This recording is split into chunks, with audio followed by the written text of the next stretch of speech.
근데 카톨릭은 뭐 하냐면 믿음 더하기 칠성사 이렇게 구원을 얘기를 해요. 그러니까 내가 여기 있고 이제 천국에 올라가려면 바울이 얘기하는 것은 내가 여기 바닥에 있는 내가 예수님을 믿으면 천국에 올라가는 거야. 근데 갈라디아서에 나오는 그 이단들은 뭐냐면 믿음 더하기 율법 또는 행위 그래야 천국에 갈 수 있다.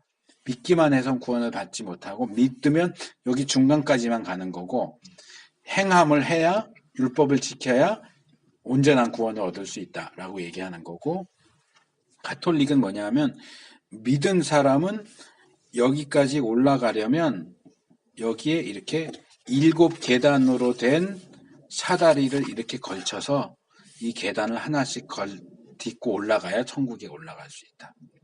이 7개의 성사가 7계단으로 된 사다리야. 그러니까 믿는 사람은 이 계단을 사용할 수 있는 자격을 얻는 거야, 말하자면. 그러니까 믿는 것만으로는 구원을 받을 수가 없어.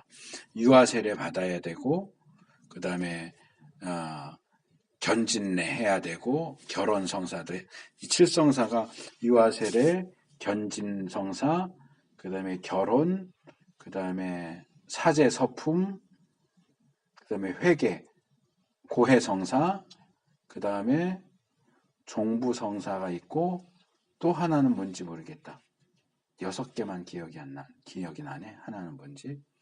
그러니까 태어나자마자 세례를 받아야 돼. 유아 세례를 받아야 되고 어려서 받았으니까 나이가 먹으면 한 중학교나 고등학교 들어갈 때쯤 되면 견진성사라는 걸 해. 교리 교육을 받아서 내가 예전에 세례 받은 것은 내 신앙 고백으로 인정하도록 하는 게 견진성사예요.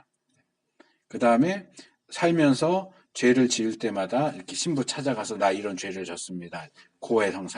고해성사하고 결혼할 때 신부의 주도 아래서 성당에서 결혼을 해야 돼요. 신부가 주례하지 않고 성당에서 결혼하지 않은 건 결혼으로 인정을 안 해. 카톨릭에서는. 그건 간음이야. 그 다음에 신부가 될 때 사제 서품도 성사고, 그러니까 신부가 되는 사람은 받고 안 되는 사람은 안 받아도 되니까 나 빠진다고 할 수 있고, 그 다음에 뭐가 하나 더 있는데 기억이 안 나고 마지막에 죽을 때 신부가 와서 이렇게 머리에 기름 부어주면서 하는 걸 종부성사라고 그래요. 그래서 어쨌든 이 7가지를 다 해야 성찬성사가 있다. 성찬식. 매주 미사에 참석해서 성찬식 받아 먹는 거. 이거 안 받아 먹으면 구원을 받을 수가 없어. 그 얘기했죠. 성찬식. 그래서 그렇게 7개야. 그러니까 이 7개를 다 해야 돼. 물론 신부가 안 되는 사람은 그 사제서품은 빠지니까 이제 6개가 되겠지만 이걸 한 계단씩 하면서 천국에 드디어 올라갈 수 있도록 되어 있어요. 그러니까 이게 구원받는 데 있어서 가장 중요한 방법이 되는 거예요. 그러니까 중세시대에는 가장 무서운 게 수찬정지야. 너 신부 말 안 들어? 너 성찬식 참여하지 마. 너 성찬식 미사에 참석해도 너 성찬식 안 줘. 그 얘기면 너 지옥 가. 그 얘기야. 성찬식을 받지 못하면 구원을 받을 수가 없으니까. 그래서 이 조셉 폴 아마 이제 이 사람은 그 카톨릭 신학자인 것 같아요. 이 카톨릭의 견해를 조셉 폴이라는 사람의 주장을 소개하고 있어요. 죄인의 칭의는 보통 순수하고 내적이고 불가시적인 과정이나 일련의 행위들이 아니라 은혜를 허락하시든지 아니면 그것을 증가시키시는 예수 그리스도가 제정하신 외적이고 가시적인 표징들의 방편을 필요로 한다. 그러한 가시적 은혜의 방편을 성사라 부른다. 그러니까 죄인이 의롭게 되는 것은 예수님이 정하신 눈으로 볼 수 있고 외적으로 드러나는 어떤 그런 가시적인 은혜의 방편을 필요로 하는데 그것을 성사라고 부른다. 세크라멘트. 그러니까 그게 7개이기 때문에 7성사 이렇게 부르는 거예요. 7성사가 필요하다. 그래서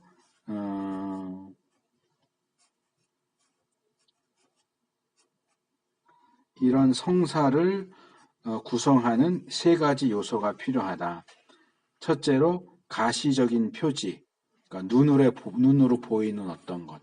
성찬식 그러면 눈으로 보이는 빵하고 포도주. 세례식 그러면 세례를 베푸는 데 쓰는 성수, 물, 이런 거. 그 다음에 불가시적인 은혜, 그런 것에 따라오는 보이지 않는 은혜. 세 번째로는 하나님께서 만드신 제도, 신적인 제도. 그러니까 성만찬이라고 하면 예수님이 성찬식을 제정하셨잖아요. 그러니까 성찬식이 신적인 제도고, 성찬식이라는 신적인 제도의 가시적인 표지는 빵하고 포도주야. 그리고 불가시적인 은혜는 그 빵과 포도주를 통해서 주어지는 하나님이 베풀어 주시는 은혜. 이렇게 되는 거죠. 가시적인 표지는 두 부분으로 이루어지는데, 하나는 물질적인 형태고 또 하나는 선포의 말씀이에요. 그래서 여기는 이제 세례를 예를 들었는데, 세례 시 베풀어주는 물이 있고, 물만 가지고는 안 되고, 신부가 그 물을 가지고 내가 성부와 성자와 성령의 이름으로 세례를 주노라 말을 해야 이 물이 효과를 발휘해. 그리고 성찬에 대해서도 얘기했지만 카톨릭은 화채설이라고 그랬잖아요. 그러니까 빵과 포도주가 예수님의 살과 피가 되는 거는 어디를 기준으로 하면 신부가 빵과 포도주를 가지고 축복 기도를 하면 변하는 거예요. 그러니까 눈으로 보이는 빵과 포도주, 물질의 형태 플러스 신부의 선포의 말씀. 이것이 예수님의 살과 피입니다.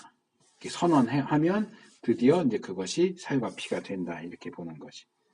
그래서 카톨릭에서 말하는 성례는, 개신교는 이렇게 복잡하지 않아요. 성례식도 2개밖에 없어. 세례 성찬밖에 없고. 카톨릭은 7개가 되다 보니까 거기에 따르는 여러 가지 복잡한 신학적인 주장들이 나오는데, 다시 정리를 합시다. 성례를 구성하는 3가지 요소가 있어. 가시적인 표지, 불가시적인 은혜, 그리고 신적인 제도. 그리고 가시적인 표지 안에는 물질과 신부가 선언하는 선언의 말씀, 물질과 말씀이 거기에 포함되어 들어간다. 그래서 카톨릭에 있어서는 이 성례식은 최고로 중요해요. 성경보다도 중요하고 설교보다도 중요하고 이게 가장 중요해요. 그래서 카톨릭, 개신교는 말씀의 종교다 이렇게 말하지만 카톨릭은 예식의 종교야. 말씀의 종교가 아니고 이런 의식, 성례 의식. 그래서 이 성례들이 실제로 효과가 있다 하는 것은 굉장히 중요해요. 그래서 종교개혁자들도 그것을 인정을 했죠. 루터는 믿음을 일깨우기 위한 고안된 권고들이다. 칼빈은 하나님의 약속들의 신실성에 대한 표징들이다. 츠빙글리는 신자들이 예수 그리스도의 교회에 속해 있음을 증명하는 그리스도인의 소명의 표지들, 뭐 이렇게 얘기를 합니다.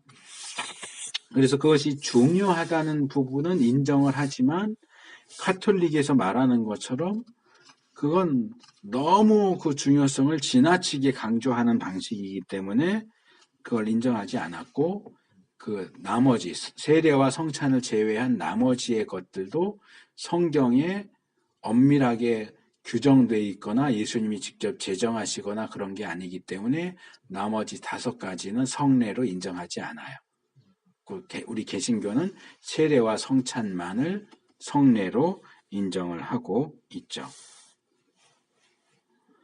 그래서 이제 이 로마 카톨릭은 역사가 길잖아요. 그러다 보니까 역사 속에서 이 성례들을 그 로마 카톨릭이 중심 위치에 올려놓는 과정이 따라오는데, 196페이지 셋째 단, 밑에도 둘째 단 보면 역사적인 카톨릭의 견해에 의하면 성례들은 행해짐으로써 효력이 발생한다.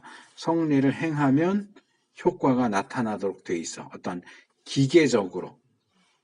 우리가 스위치를 켜면 전기가 들어와 있는 한, 이 전등이 고장나지 않은 한 스위치를 키면 불이 켜지는 것처럼 신부가 성례를 행하면 그 성례에 따르는 효과가 자동적으로 따라오게 돼 있다. 이렇게 이해를 합니다. 그게 13세기 트렌트 공의회에서 공식적으로 인정이 됐어요. 그래서 이 은혜가 주어지는 것은 이 성례식을 베푸는 신부나 또는 성례를 받는 그 카톨릭 신자의 어떤 상태나 수준이나 믿음과 관계없이, 예를 들어서 지금 내가 이 전등을 예를 들었는데 스위치는 남자가 키면 켜지고 여자가 키면 안 켜지고 그러나요? 상관없잖아요. 키가 작은 사람이 키면 안 켜지고 키가 큰 사람이 켜야 하면 켜지나요? 아니, 이건 그냥 기계 장치이기 때문에 남자든 여자든 아이든 노인이든 착한 사람이든 범죄자든 아무나 스위치는 키면 켜지게 돼 있어. 그것처럼 카톨릭에서 얘기하는 이런 성례식은 신부가 어떤 사람이냐, 받는 사람이 어떤 사람이냐에 상관없이 이 의식이 행해지기만 하면 효과가 나타난다라고 그렇게 보는 거예요.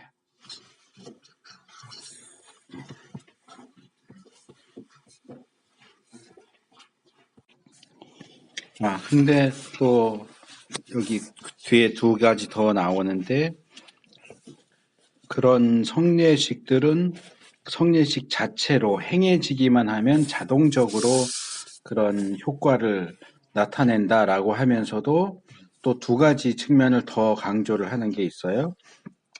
그게 이제 하나는 거기 196페이지 제일 마지막 단, 그 성례식을 받는 사람 입장에서 도덕적인 준비가 필요하다라고 주장한다는 거예요.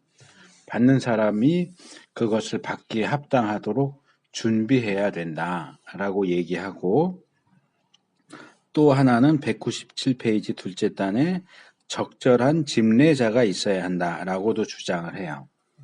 그러니까 이제 그래서 에릭슨이 여기서 이 부분에 대한 어떤 내용들은 서로 모순되는 것 같이도 보인다라고 얘기를 하는 건데, 뭐 내가 볼 땐 구태여 이걸 모순된다고 볼 필요는 없을 것 같아요.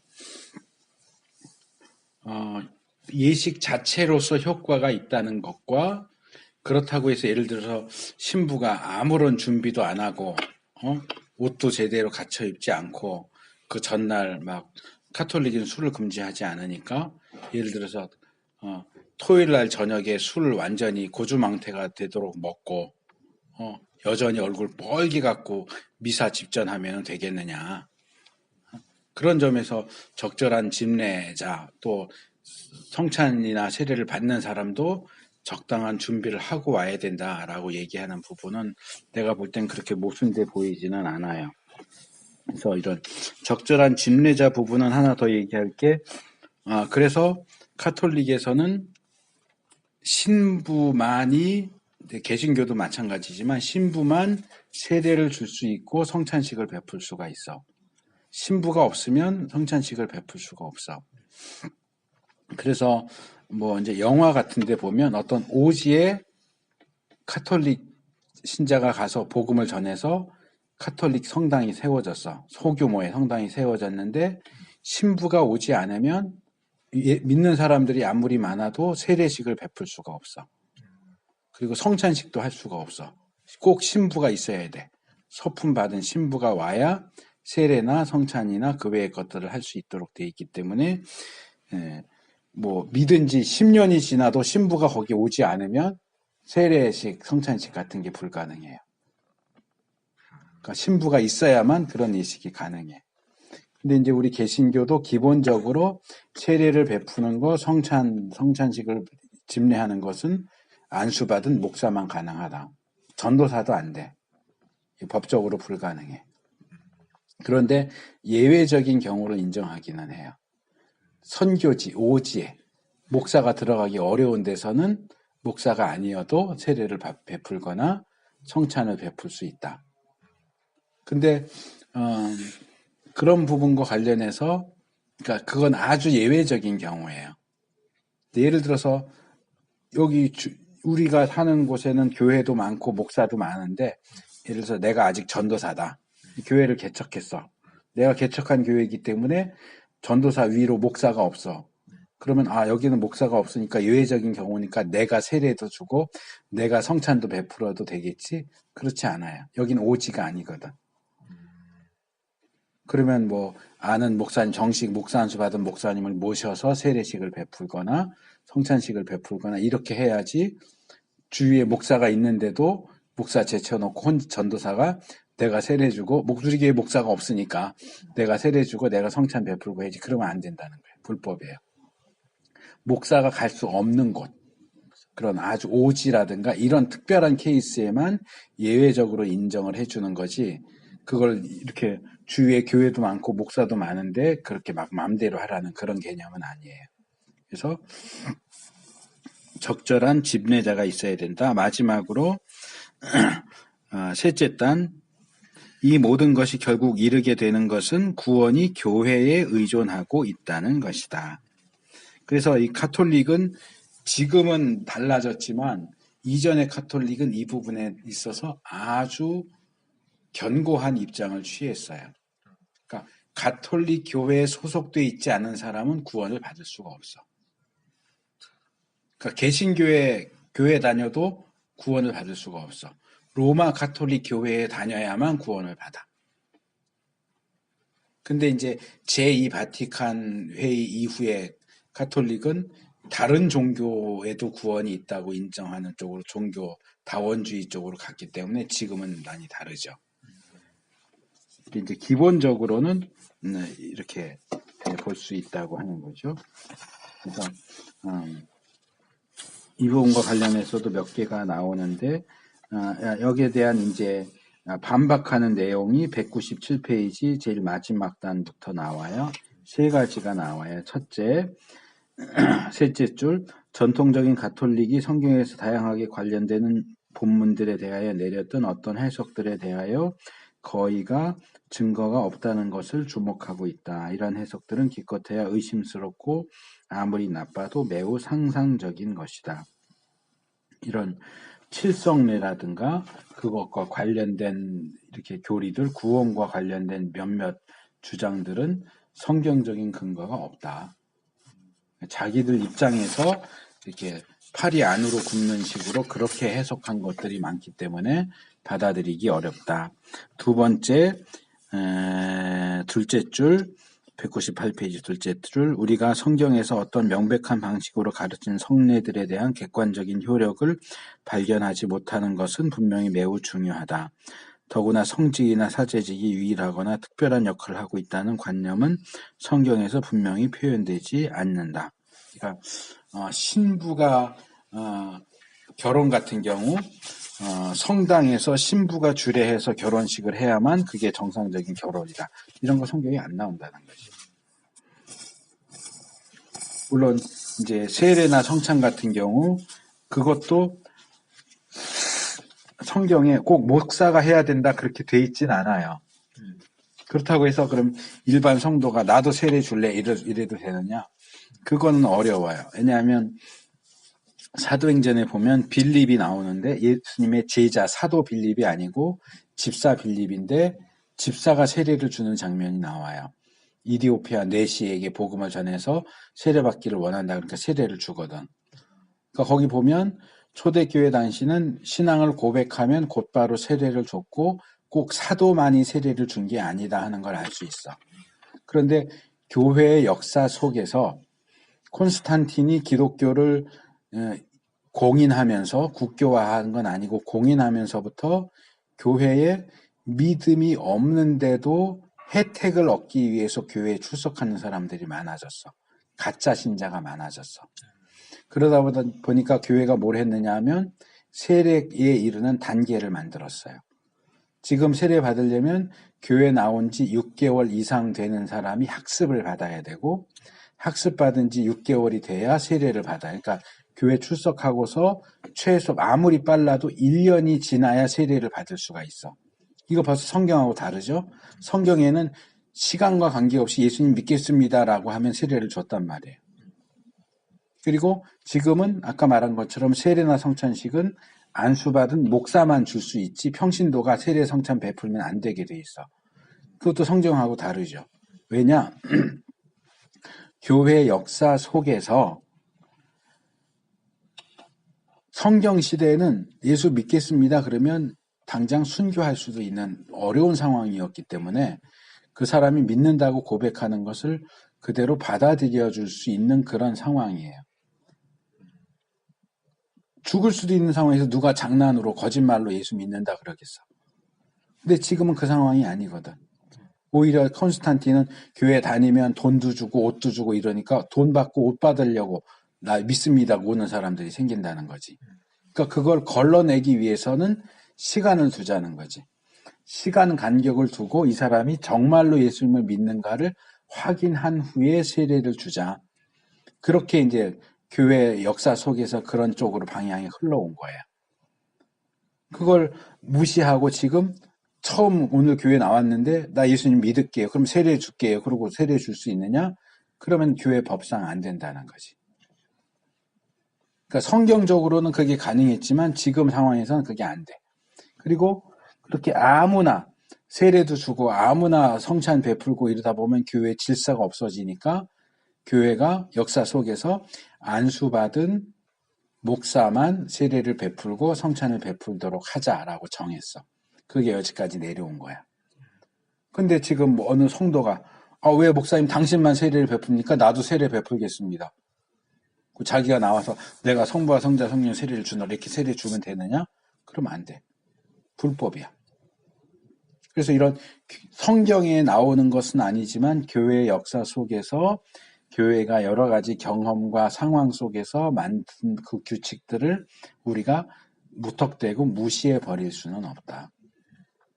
그런 부분들 인정해야 할 것은 인정할 필요도 있다 하는 거는 제가 좀 덧붙여서 말하고요. 세 번째로 성례가 은혜를 전달하기 위하여 수령자, 그 받는 사람에게 요구되는 성향이라는 개념은 난점을 제시한다. 성례들은 마술적인 것으로 그것들 안에서 그 자체로 자동적인 효력을 가지고 있는 것이라는 것으로 여긴다는 비난을 피하기 위하여 성례주의자들은 성례들이 객관적으로 유효하다는 사실, 즉 그것들이 요청되는 은혜를 전달하지만 어떤 성향이 수령자들에게 요구된다는 사실을 강조한다. 자, 이게 아까 이제 에릭슨이 좀 모순되는 것 같다라고 얘기하는 거예요. 세례나 성찬 이런 내가 이제 이 전등 스위치를 눌러서 불을 켜는 것을 설명하면서 기계적이고 자동적이다 그랬잖아요. 근데 이런 기계적이고 자동적인 것을 얘기하면서도 이 카톨릭에서는 그게 기계적이다 또는 자동적이다라는 말을 듣기 싫어해. 거기에 뭔가 더 신비한 요소가 있는 것처럼 말하기를 원하기 때문에 집례하는 사람도 적절한 집례자가 있어야 된다. 받는 사람도 준비가 되어 있어야 된다. 뭐 장난으로 슬쩍 와서 나 받을게요. 그런다고 해서 하면은 그게 되느냐? 그러면 효과가 없다. 이렇게 얘기를 하는 거죠. 그래서 성례는 수령자에 의하여 거절되거나 반대되지 않는다면 행해짐으로 효력이 발생한다.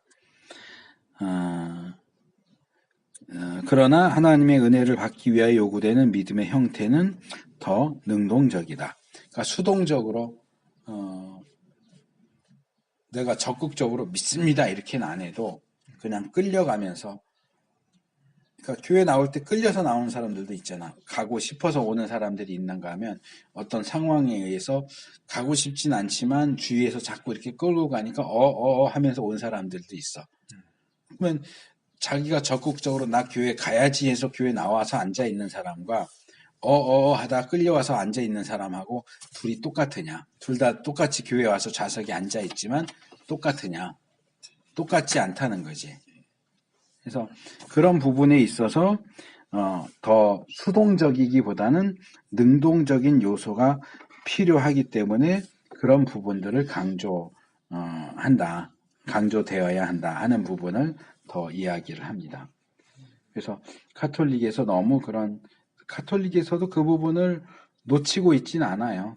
적절한 집례자에 대한 얘기, 수령자의 도덕적인 준비 이런 얘기들은 그 부분들을 충분히 다루고 있다고 나는 생각이 되는데 이제 에릭슨은 그런 것들이 오히려 모순된다고 보고 가톨릭의 기본 입장은 자동적인 것이다라고 이렇게 보면서 거기에서 이제 반박하면서 이 이야기를 하는데 내가 볼 때는 이것은 그렇게 효력 있는 주장 같지는 않아. 왜냐하면 가톨릭에서도 이미 이런 부분들을 어느 정도 감지하고 있고 주장하고 있기 때문에 이건 조금 쓸데없는 사족 같은 지적이다 이렇게 보이고요. 세 번째로 복음주의의 견해. 이 부분은 우리가 일반적으로 알고 있는 거기 때문에 내가 자세히 설명하지는 않을 거고 그냥 쭉쭉 넘어갑시다.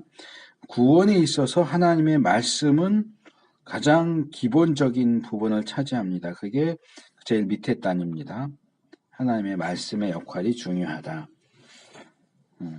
이 말씀에 대해서 쭉 설명을 하고 있고 그 199페이지 둘째 단 제일 마지막 줄 그러나 영적인 변화를 일으키는 것은 단순히 성경만이 아니라 성령에 의해서 적용되는 말씀이다. 둘째 줄 끝, 둘째 단 끝에 둘째 단 끝에 둘째 단이면 이거지. 이게 첫째 단이고. 그래서 내가 아까 확인을 한 거야. 내가 얘기하는 거 숙지했냐고. 자꾸 딴 데 보는 것 같아서. 둘째 단 제일 끝에 성령에 의해서 적용되는 말씀이 중요하다는 거. 그 다음에 페이지 넘어가서 말씀의 중요성에 대한 얘기가 쭉 나오고 200페이지 둘째 단 우리는 읽든지 아니면 선포하든지 하나님의 말씀이 그리스도 안에서 발견되는 구원을 우리에게 제공하시는 하나님의 방편이라는 사실을 알게 되었다. 그래서 그것에 대한 믿음, 복음주의에서 구원을 얘기할 때는 믿음, 처음엔 말씀, 두 번째는 믿음. 우리가 구원받으려면 말씀이 필요하고 그 다음에 믿음이 필요하다. 믿음에 대한 거는 우리가 이미 다뤘기 때문에 그냥 넘어가기로 하고요. 여기 계속 믿음에 대한 얘기가 계속 설명이 다 그 부분이네. 믿음에 대한 내용 4가지를 제시하고 있어요. 인용 구절과 관련해서 첫 번째가 200페이지 제일 마지막 줄 마태복음 25장 31절에서 46절. 이게 믿음 말고 선행으로 구원받는 것을 얘기하는 것처럼 보이는데 이걸 어떻게 봐야 하느냐. 그런데 이 부분에서 이 에릭슨이 참 잘 설명해 주고 있는 걸로 보여요. 그렇게 이것은 결국 이 작은 소자에게 한 것이 나에게 한 것이다라는 말씀에 근거해서 그렇게 다른 사람이 어떻게 했느냐 하는 것은 결국 주님을 우리가 어떻게 했느냐에 대한 내용이다. 주님과의 관계에 대한 내용이고 예수님에 대한 믿음이 어떻게 삶 속에서 표현되었는지를 얘기하는 것이지 우리가 행위로 구원받는다는 얘기를 하는 게 아니다라는 걸 잘 지적을 해주고 있습니다. 그 다음에 두 번째는 201페이지 마지막 단락 누가복음 7장 36절에서 50절 눈물로 예수님 발을 씻고 머리카락으로 닦아주고 발에 입 맞추고 기름 부어줬던 여인에 대해서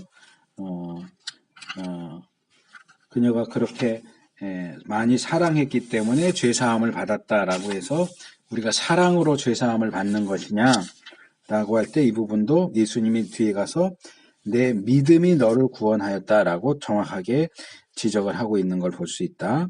세 번째, 둘째 단 누가복음 18장 18절에서 30절 이 청년 관원이 무엇을 해야 영생을 얻을 수 있습니까? 할 때 너에게 있는 것을 다 팔아서 가난한 자에게 나눠주면 구원받는다라고 했는데 여기도 결국 예수님에 대한 믿음과 관련된 말씀이지 단순히 구제를 통해서 구원받을 수 있다는 얘기가 아니다라는 거 설명을 하고요.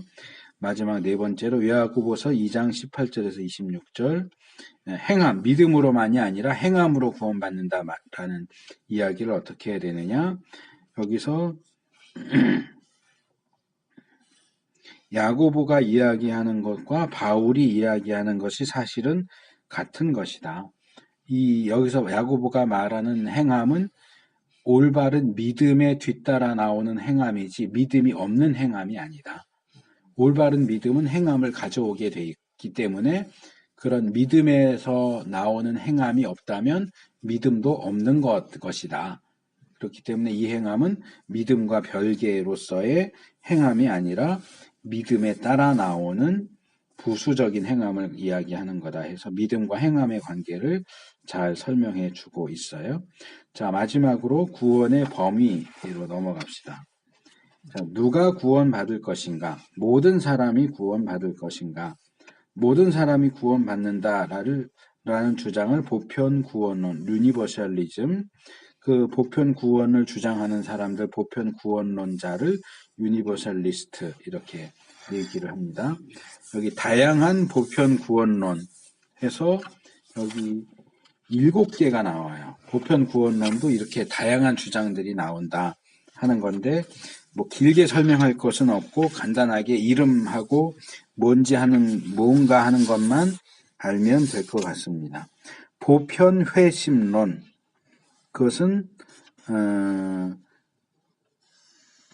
모든 사람들이 성경이 정해놓은 길, 즉 회개와 믿음에 의해서 구원받을 것이라고 주장하는 입장입니다. 204페이지입니다. 204페이지. 예.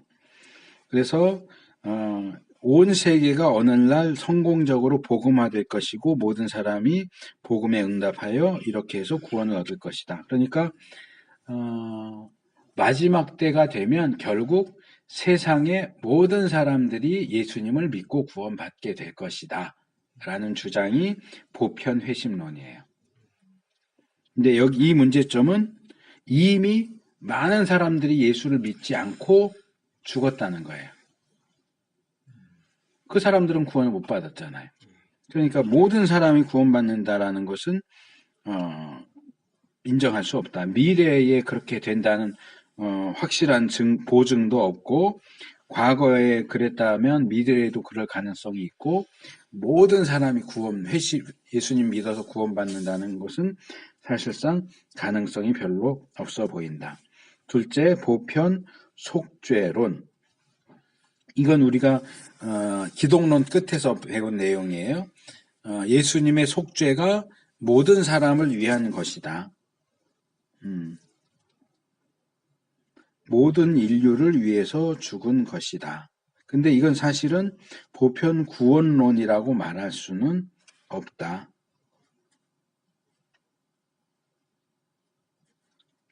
그래서 속죄가 보편적이다. 그러니까 예수님의 그 속죄 사역이 제한적인 게 아니고 보편적으로 모든 사람을 대상으로 한 것이다라고 주장하는 것이지 실제로 그래서 모든 사람이 구원받는다라고까지 하는 데까지는 이야기를 진행시키지 않기 때문에 이 두 번째 보편 속죄론은 보편 구원론에 속하는 내용은 아니다 라고 지적을 하고 있고요. 세 번째 보편 기회론. 이것은 모든 사람이 예수님을 믿을 수 있는 기회를 얻는다. 기회를 가지고 있다. 라고 얘기를 하고 있습니다. 그런데 이것도 역시 거기 둘레 여섯 일곱째 줄에 보편 기회론은 진정한 보편 구원론이 아니다. 왜냐하면 그렇다고 기회가 주어진다고 해서 모든 사람이 그 기회를 잡을 거다라고 하는 것은 우리가 확실하게 말할 수가 없다는 거죠. 모든 사람이 복음을 듣는다고 모든 사람이 다 복음을 믿는 건 아니거든요. 이건 단순히 기회가 모두에게 주어진다는 얘기일 뿐이지 모든 사람이 다 구원받는다는 얘기하고는 아니다. 이것도 보편 구원론에 집어넣을 수 없다. 그러니까 보편 구원론 속에서 주장되는 것들을 다 제시하면서 이건 보편 구원론에 속하고 이건 보편 구원론에 속하지 않는다는 걸 얘기를 하는 거예요. 걸러내는 거예요. 그러니까 첫 번째 보편 회심론은 보편 구원론이에요. 두 번째 보편 속죄론하고 보편 기회론은 보편 구원론에 집어넣을 수가 없는 거예요. 네 번째 보편 명시적 기회론. 모든 사람이 공공연하거나 명백한 방식으로 복음을 들을 기회를 갖게 될 것이다 라고 주장하고, 심지어는 두 번째 기회도 주어진다. 두 번째 기회라는 건 뭐냐면 죽은 다음에 예수님을 믿을 수 있는 기회도 주어질 것이다 라고 주장하는데, 이건 전혀 성경적이지 않는 내용이기 때문에 우리가 받아들일 수 없어요. 이건 이제 보편 구원론에 들어갈 수는 있을지 모르겠지만 전혀 성경적인 주장이 아닙니다. 다섯째, 보편 화해론. 예수님의 죽음이 모든 인류와 하나님을 화해시키는 목적을 성취했다. 그래서 예수님의 죽음이 하나님께서 모든 사람을 용납하는 것을 가능하게 했고, 하나님께서는 모든 사람들을 용납해서 화해했다. 그렇기 때문에 모든 사람은 이미 구원받은 거다. 이미 구원받았다. 자기 마음속에서 깨림직한 그런 마음을 갖고 있는 거지, 사실은 모든 사람이 구원받은 것이다 라고 하는데, 이 부분도 역시 성경적인 주장이 아니기 때문에, 이건 우리가 구원은 첫 번째 시간에 했던 내용하고 비슷한 거예요. 비슷한 내용이에요. 여섯 번째, 보편 사면론. 하나님은 사랑이시기 때문에 결국엔 모든 사람들을 용서하실 것이다. 그러니까 지옥도 없어지는 거고, 지옥에 있는 사람들 다시 다 천국으로 데려가실 거다. 이것도 이제 보편 구원론하고 보편 구원론에 들어가는 내용이라고 할 수도 있겠지만, 이것도 역시 성경이 가르치는 내용하고는 맞지 않는다. 그래서 믿지 않아도 믿은 것처럼 하나님이 대우하신다 이렇게 주장하는데, 믿지 않은 건 믿지 않은 거지 믿지 않은 게 믿는 것으로 그렇게 인정될 수는 없죠. 일곱 번째로 보편 회복론. 미래의 어떤 시점에 만물이 원래 하나님이 의도하셨던 대로 회복되고 결국 완전한 구원이 이루어질 것이다. 그래서 오리겐이 주장한 것에 따르면 결국엔 사탄까지도 구원받을 것이다. 근데 이것도 역시 성경에서 이야기하는 내용이 아니에요. 그래서 어떤 것들은 보편 구원론에 들어가지 않는 것들도 있고, 보편 구원론에 들어가는 것들도 대부분이 성경적인 입장을 취하고 있지 않기 때문에 우리가 받아들일 수 없습니다. 그래서 보편 구원론이 주장하는 것들에 대해서 우리가 어떻게 평가해야 하겠느냐.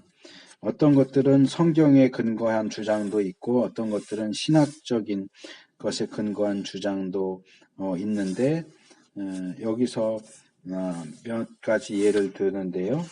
이게 생각보다 좀 길게 나와 있긴 하지만, 거기 207페이지 첫째 줄에 넬스 페레라고 하는 사람의 주장을 소개하고 있어요. 원래 보수적인 침례교 설교가의 아들이었는데, 복음을 듣지 못한 사람들이 영원히 지옥에 버려질 것이라는 것 때문에 굉장히 고통을 당하고 고민을 많이 했고, 그러다 보니까 결국에는 자기의 기존의 침례교 신앙을 버리고서 어떤 주장을 하느냐 하면, 하나님의 기존의 정통 기독교는 하나님의 공의를 지나치게 강조하고 있다. 그것보다 하나님의 사랑을 더 강조해야 된다. 하나님의 가장 중요한 속성은 사랑이고, 사랑이신 하나님, 정통 기독교는 사랑이신 하나님을 제대로 이해하지 못했다. 그래서 하나님이 사랑이시라는 사실을 안다면 그 하나님이 지옥을 만들고 사람을 지옥에 보낸다는 것은 있을 수 없는 일이다. 그러니까 하나님의 사랑을 강조하면서 지옥이나 이런 것들이 하나님의 사랑의 속성에 위배된다고 주장을 해요. 그래서 208페이지 넘어오면 둘째 단에 영원한 지옥이 있다고 하는 가르침, 또 사악한 자들이 사라질 것이라고 하는 가르침, 또 세 번째,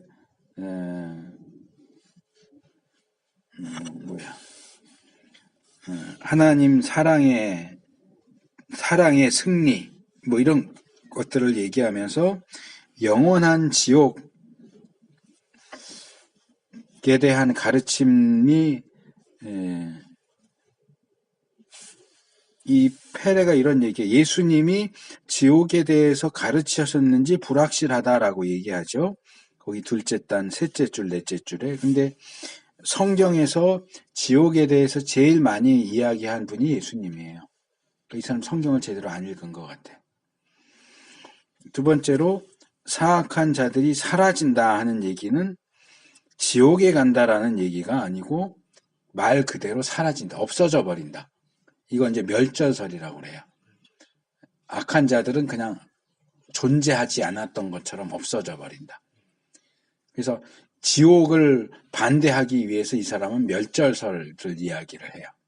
그냥 없어지는 거다. 천국에 가는 것도 아니고 지옥에 가는 것도 아니고 지옥은 없으니까 지옥에 가야 될 사람들은 그냥 없어져 버린다. 멸절된다.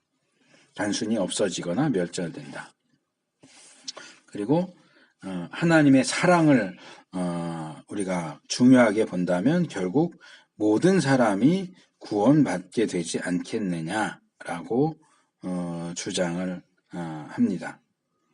그래서 결국 사랑의 하나님의 근거에서 지옥을 거부하고 모든 사람이 구원받는다고 하는 보편 구원론의 입장을 주장을 하죠.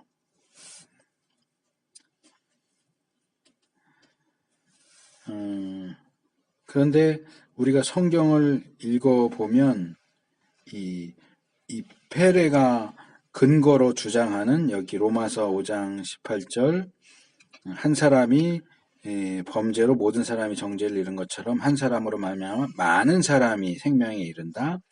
아담 안에서 모든 사람이 죽은 것 같이 그리스도 안에서 모든 사람이 삶을 얻는다. 하나님이 만물과 화평을 이루셨다. 또 모든 사람을 위하여 죽음을 맛보셨다. 이런 것들의 근거에서 보편 구원론을 주장하지만 이런 구절뿐만 아니라 구원받는 자들이 적다거나 믿지 않으면 구원받을 수 없다라고 하는 내용들, 어떤 이들은 영벌에 간다. 마태복음 25장 46절. 또 믿지 않는 자는 멸망한다. 요한복음 3장 16절. 악한 일을 행한 자는 심판의 부활로 나오리라. 요한복음 5장 29절. 뭐 이런 여러 구절들도 우리가 무시해서는 안 된다.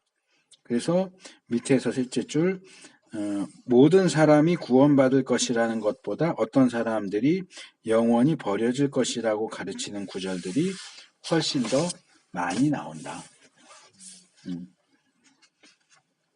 그러면 이 페레가 주장하는 것처럼 그런 모순되어 보이는 하나님의 공의와 사랑 뭐 이런 것들, 지옥은 하나님의 사랑에 모순된다 뭐 이런 것들, 사랑의 하나님이 인간이 범죄했다고 지옥에 보내실 리가 있겠느냐, 이런 것들을 우리가 어떻게 해야 되느냐.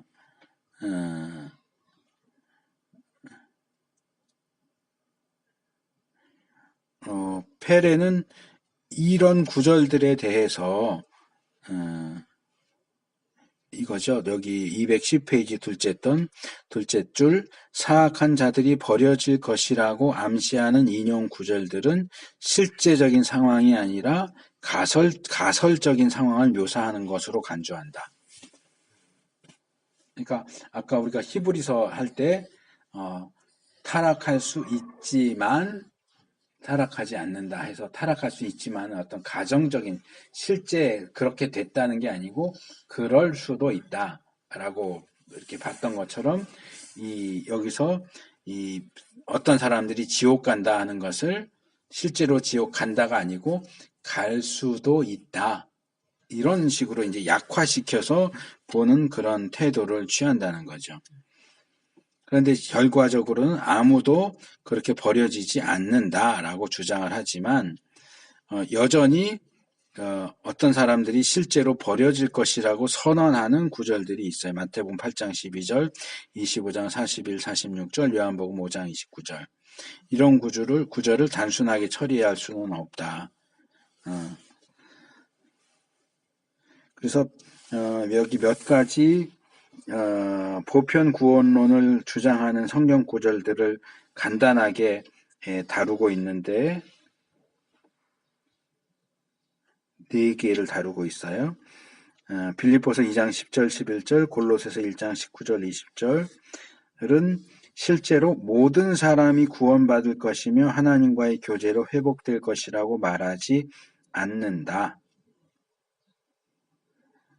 하나님의 어떤 소망적인 뜻을 제시하지만 그것이 실제로 그렇게 된다고 선언하는 것이 아니다. 둘째로 디모데전서 4장 10절과 히브리서 2장 9절은 예수님이 모든 사람을 위해 죽었거나 모든 사람에게 구원을 제공하신다는 사실만은 말하고 있지, 그래서 결국 모든 사람들이 구원받게 된다고 이야기하는 것이 아니다. 셋째, 로마서 5장 18절과 고린도전서 15장 22절, 이 부분은 아담의 죄와 그리스도의 구원 사역을 대조시키고 있죠. 아담의 범죄로 아담 아래에 있는 모든 사람이 죽게 됐고, 그리스도의 순종으로 그리스도 안에 있는 모든 사람이 구원받게 되고, 근데 여기 이 부분은 이 모든 사람이라고 말하지만 그 앞에 아담아 안에, 그리스도 안에 이 부분을 더 중요하게 봐야 돼요. 그러니까 그리스도 안에 있는 모든 사람은 뭐냐? 그리스도를 믿는 모든 사람인 거예요. 그리스도 안에 들어오지 않는 사람은 구원의 효과를 받을 수가 없어요. 그리스도의 순종, 그 우산 아래 들어와야지. 그래서 그리스도 안에 있는 모든 사람인 거지 그냥 모든 사람이 아니라는 거예요. 그 다음에 네 번째가 오른쪽 둘째 단 로마서 11장 32절.